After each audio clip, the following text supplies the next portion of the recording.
Our next story is about Canada. The country is led by Justin Trudeau. He is the Prime Minister and is quite unpopular. He runs a minority government with outside support from other political parties.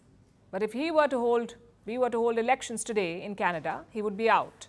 So you can imagine how relieved Trudeau was after he survived a no-confidence motion yesterday.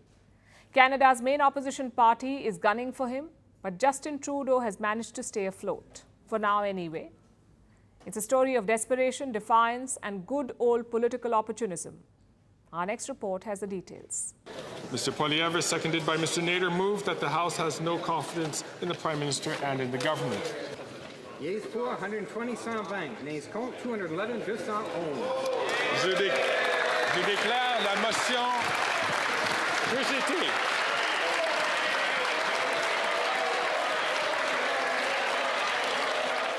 And with that, Justin Trudeau could breathe a sigh of relief. The motion to oust him was defeated. He managed to cling on to power, at least until the next no-confidence motion. That might take place in the next few hours, because Canada's Conservative Party is quite relentless. They want elections now. The Conservatives are leading in opinion polls by a massive margin. They were leading Trudeau's Liberals by 21 points a few days ago. So if the elections were held today, Trudeau would be out. Canadian citizens have had enough of him over the last 9 years. His approval rating has tanked from about 63% when he was first elected to about 28% this June.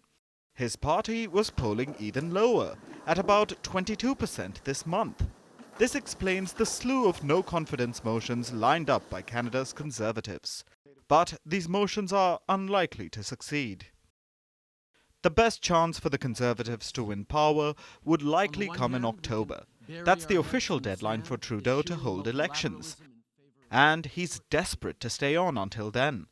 Trudeau probably knows he's losing, and he understands that his government is in a precarious position. He doesn't hold a parliamentary majority. His Liberal Party is 16 seats short of the halfway mark. He came back to power in the last election thanks to a coalition between his Liberal Party and Canada's New Democratic Party, led by Jagmeet Singh. But Singh abandoned Trudeau earlier this month, partially. Singh ended their formal coalition, but he says he will continue to back Trudeau during no-confidence motions. Why? Because Singh is unpopular too.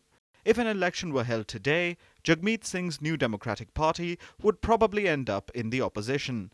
The Canadian Conservatives could come to power with a full majority. That means Singh won't be left with any political leverage. There's a third party that's backing Trudeau as well. A party based in Canada's French-speaking Quebec province, called the Bloc Québécois. The Bloc has its own agenda, like increasing pensions and getting concessions for dairy farmers in Quebec. The Bloc has issued an ultimatum to Trudeau. It says that it would pull support if the government does not back its proposals. That would leave Trudeau entirely at Singh's mercy.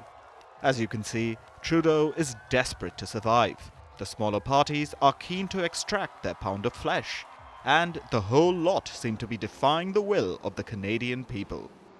So, despite Conservative Party efforts, it looks like the people of Canada will have to wait for a while before they can show Trudeau the door.